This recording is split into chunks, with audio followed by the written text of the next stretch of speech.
Salam, saudara-saudari terkasih dalam Kristus. Senang sekali bisa kembali menyapa Anda semua dalam renungan kita hari ini. Semoga dimanapun Anda berada, Anda selalu dalam keadaan sehat dan penuh sukacita dari Tuhan hari ini. Kita akan merenungkan sebuah kisah yang luar biasa dari Injil Markus, pasal 7, ayat 24 sampai ke 30. Ini adalah kisah tentang seorang perempuan yang imannya begitu besar. Sampai-sampai Yesus pun dibuat terkesan. Mari kita buka hati kita untuk menerima firman Tuhan. Kisahnya dimulai saat Yesus pergi dari Galilea menuju ke daerah Tirus dan Sidon.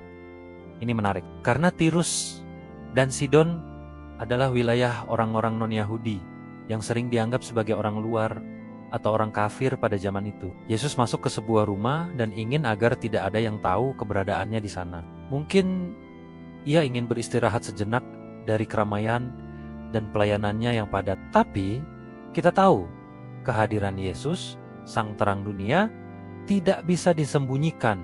Kabar tentang kedatangannya segera tersebar, dan muncullah seorang perempuan yang Injil sebut sebagai perempuan Serofenisia atau Yunani. Anak perempuannya sedang kerasukan roh jahat. Bayangkan betapa putus asanya ibu ini. Dia pasti sudah mencoba segala cara untuk menyembuhkan anaknya, pergi ke berbagai tabib, melakukan berbagai ritual, tapi tidak ada yang berhasil. Penderitaan anaknya adalah penderitaan dirinya juga. Ketika mendengar tentang Yesus, seorang penyembuh hebat dari Nazaret, secercah harapan muncul di hatinya. Tanpa ragu, perempuan ini langsung mencari Yesus. Dia tidak peduli dengan statusnya sebagai orang non-Yahudi. Dia tidak peduli jika mungkin dia akan diusir atau tidak diterima. Yang ada di pikirannya hanyalah satu, keselamatan anaknya. Dia datang, tersungkur di kaki Yesus, dan memohon dengan sangat agar Yesus mengusir roh jahat dari anaknya. Disinilah bagian yang mungkin terasa sedikit mengejutkan. Yesus menjawab, "Biarlah anak-anak kenyang dahulu, sebab tidak patut mengambil roti yang disediakan bagi anak-anak dan melemparkannya kepada anjing." Wow, jawaban yang cukup keras bukan? Anak-anak yang dimaksud Yesus adalah bangsa Israel, umat pilihan Tuhan. Sedangkan anjing adalah istilah yang biasa digunakan orang Yahudi pada waktu itu untuk merujuk pada orang-orang non-Yahudi. Kalau kita yang berada di posisi perempuan itu, apa yang akan kita rasakan? Mungkin kita akan merasa tersinggung, sakit hati, marah, dan langsung pergi sambil menggerutu, merasa direndahkan dan ditolak. Tapi lihatlah reaksi perempuan ini. Dia tidak marah, dia tidak menyerah. Sebaliknya, dia menjawab dengan kerendahan hati dan kecerdasan yang luar biasa. Dia berkata, "Benar Tuhan, tetapi anjing yang di bawah meja pun makan remah-remah yang dijatuhkan anak-anak." Jawaban ini sungguh luar biasa. Perempuan ini tidak membantah Yesus. Dia justru setuju. "Ya Tuhan, Engkau benar." Dia mengakui posisinya. Dia tahu dia bukanlah anak dalam konteks itu. Tapi dengan iman yang besar, dia berkata, "Aku tidak meminta roti yang utuh. Aku hanya meminta remah-remahnya saja. Sisa berkat-Mu pun sudah cukup untukku. Sisa kuasa-Mu sudah lebih dari cukup untuk menyembuhkan anakku." Kerendahan hatinya begitu tulus, imannya begitu teguh. Dia percaya sepenuhnya bahwa bahkan remah-remah dari kuasa Yesus sanggup melakukan mukjizat yang besar.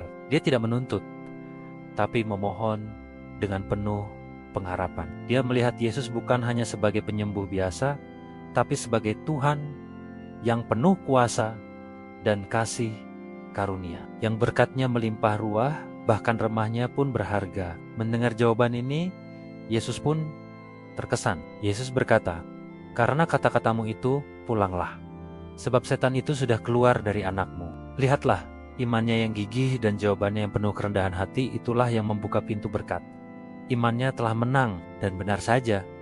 Ketika perempuan itu pulang ke rumah, ia mendapati anaknya sudah terbaring tenang di tempat tidur, dan roh jahat itu benar-benar sudah pergi. Saudara-saudari, ada beberapa pelajaran penting yang bisa kita ambil dari kisah ini. Pertama, tentang iman yang mendobrak batasan. Perempuan ini mendobrak batasan suku, bangsa, dan agama. Imannya tidak terhalang oleh tembok-tembok pemisah buatan manusia. Dia datang kepada Yesus karena dia tahu hanya Yesus satu-satunya sumber pertolongan. Ini menjadi pengingat bagi kita bahwa kasih karunia Tuhan tidak terbatas hanya untuk kelompok tertentu. Pintu anugerahnya terbuka bagi siapa saja yang datang kepadanya dengan hati yang tulus dan percaya. Kedua, tentang kegigihan dalam doa. Perempuan ini tidak mudah menyerah. Bahkan ketika jawaban pertama yang dia terima seolah-olah sebuah penolakan, dia tidak putus asa. Dia terus memohon, terus percaya. Seringkali dalam hidup kita berdoa dan merasa jawaban Tuhan tidak kunjung datang. Atau mungkin jawaban yang kita terima tidak sesuai dengan yang kita harapkan. Kisah ini mengajarkan kita untuk tetap gigih, tetap beriman, dan terus mengetuk pintu hati Tuhan. Ketiga, tentang kekuatan kerendahan hati. Perempuan ini tidak datang dengan kesombongan atau rasa berhak. Dia datang dengan menyadari siapa dirinya di hadapan Tuhan. Dia tidak menuntut, tapi memohon belas kasihan. Kerendahan hati inilah yang justru berkenan di hadapan Tuhan. Seperti yang tertulis dalam 1 Petrus 5 ayat 5, Allah menentang orang yang congkak tetapi mengasihani orang yang rendah hati dengan merendahkan diri. Kita justru membuka ruang bagi kuasa Tuhan untuk bekerja secara luar biasa dalam hidup kita. Keempat, dan ini yang terpenting, tentang fokus pada Yesus. Apapun masalah kita, seberat apapun pergumulan yang kita hadapi, seperti perempuan ini yang anaknya menderita, fokus kita harus tetap pada Yesus. Jangan biarkan kesulitan, penolakan, atau perkataan orang lain mengalihkan pandangan kita darinya. Perempuan ini bisa saja fokus pada statusnya yang asing atau pada jawaban Yesus yang keras. Tapi tidak, ia tetap fokus pada pribadi Yesus, Sang Sumber Kuasa. Mungkin saat ini ada di antara kita yang merasa seperti perempuan Sirofenisia ini. Mungkin Anda sedang bergumul dengan penyakit, masalah keuangan, konflik keluarga, atau merasa putus asa dengan masa depan anak-anak Anda. Mungkin Anda merasa seperti orang luar, terpinggirkan, dan tidak layak menerima berkat Tuhan. Dengarlah kisah ini untuk Anda.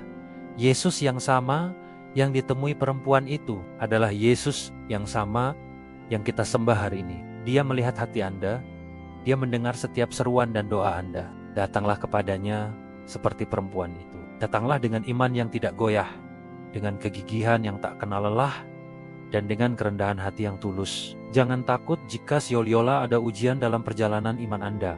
Terkadang Tuhan mengizinkan tantangan untuk menguji dan memperkuat iman kita.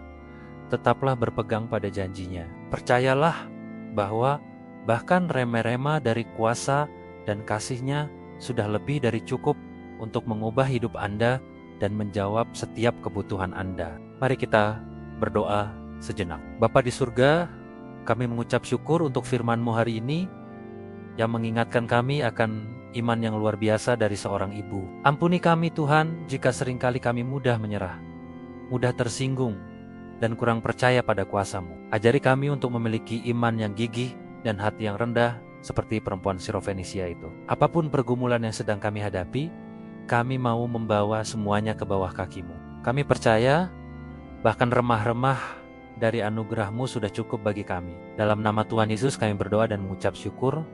Amin. Terima kasih saudari-saudari sudah bergabung dalam renungan ini. Kiranya kisah ini menguatkan dan memberkati kita semua. Jangan lupa untuk membagikan video ini kepada orang lain agar mereka juga diberkati. Sampai jumpa di renungan selanjutnya. Tuhan Yesus memberkati kita semua.